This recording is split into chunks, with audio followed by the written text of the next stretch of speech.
My friends, we're here today in the house of the Lord to say goodbye to a man of great faith and great integrity, a truly beautiful human being, and to honor his noble character, his life of service, and the sweet memories he leaves for his friends, his family, and for our grateful nation. For more than 60 years, George Herbert Walker Bush has been my friend, and he's been my role model. Today, as we entrust his soul to heaven, his name to history, and his memory to our hearts, I must begin with an apology. Heffy, I am about to do something you always hated, and that your mother always told you not to do. Brag about yourself. I will do this because it must be done, and because, as a lawyer, I see that thing beloved by all lawyers, a loophole. Now, don't brag about yourself, you once wrote. Let others point out your virtues, your good points. Well, today, Mr. President, I am that other, with the special privilege and joy of sharing your good points. As we have heard and as we know, George Bush was a charter member of the greatest generation. As we gather here to salute him, his incredible service to our nation and the world are already etched in the marble of time. After becoming the youngest naval aviator, he served in increasingly responsible positions on behalf of his country. Congressman, ambassador to China and to the United Nations, director of the CIA, and vice president. Then, as history will faithfully record, he became one of our nation's finest presidents, and beyond any doubt, our nation's very best one-term president. For millions and millions across the globe, the world became a better place because George Bush occupied the White House for 4 years. He was not considered a skilled speaker, but his deeds were quite eloquent. And he demonstrated their eloquence by carving them into the hard granite of history.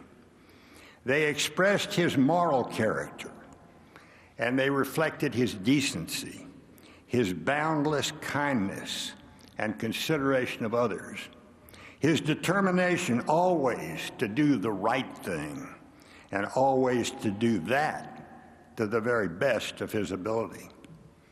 They testify to a life nobly lived. He possessed the classic virtues of our civilization and of his faith, the same virtues that express what is really best about this country. These same ideals were known to and they were shared by our founding fathers. George Bush was temperate in thought, in word, and in deed. He considered his choices, and then he chose wisely. The Berlin Wall fell in November 1989, less than 1 year into his presidency. It was a remarkable triumph for American foreign policy. As joyous East and West Germans danced on the remains of that hated wall, George Bush could have joined them, metaphorically, and claimed victory for the West, for America, and frankly, for himself. But he did not. He knew better. He understood that humility toward, and not humiliation of, a fallen adversary was the very best path to peace and reconciliation. And so he was able to unify Germany as a member of the North Atlantic Treaty Organization, notwithstanding the initial reservations of France, the United Kingdom, and the Soviet Union. Thus, the Cold War ended, not with a bang, but with the sound of a halyard rattling through a pulley over the Kremlin on a cold night in December 1991, as the flag of the Soviet Union was lowered for the very last time. Need we ask about George Bush's courage? During World War II, he risked his life in defense of something greater than himself. Decades later, when Saddam Hussein invaded Kuwait in August 1990 and began to brutalize Kuwaitis, George Bush never wavered. "This will not stand," he said, and he got the rest of the world to join him in reversing that aggression. Yes, he had the courage of a warrior. But when the time came for prudence, he always maintained the greater courage of a peacemaker. He ended the wars in Central America. He signed 2 nuclear arms reduction treaties, and he brought Israel and all of its Arab neighbors together face to face for the first time to talk peace. His deeds for his fellow man always spoke for him. "Give someone else a hand," he would say, and he did. "When a friend is hurting, show that you care," he would say, and he did. "Be kind to people," he would say, and he was. To the parents of a young son lost to cancer, he wrote, "I hope you will live the rest of your lives with only happy memories of that wonderful son who is now safely tucked in God's loving arms around him."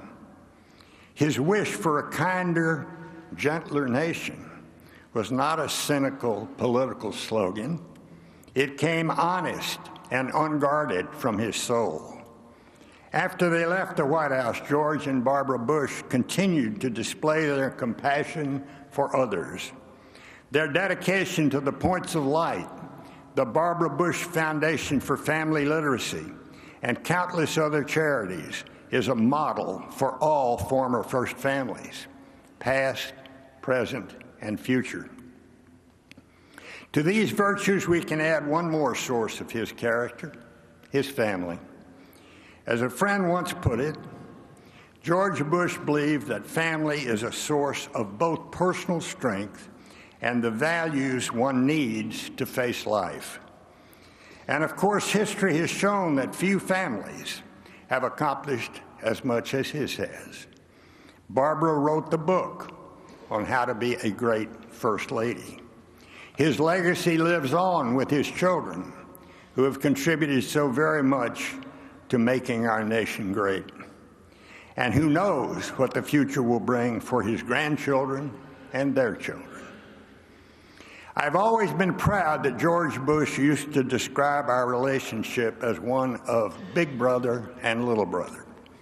He used to say that one of the things he liked best about me was that I would always tell him what I thought, even when I knew he didn't want to hear it. Then we would have a spirited discussion about that issue.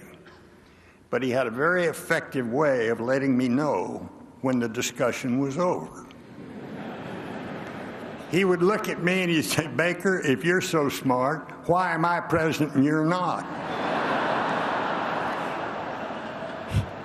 He was a leader, and he knew it.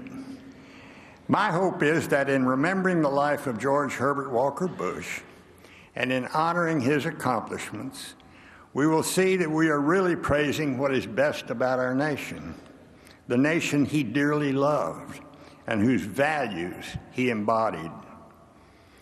There is more to say than time permits.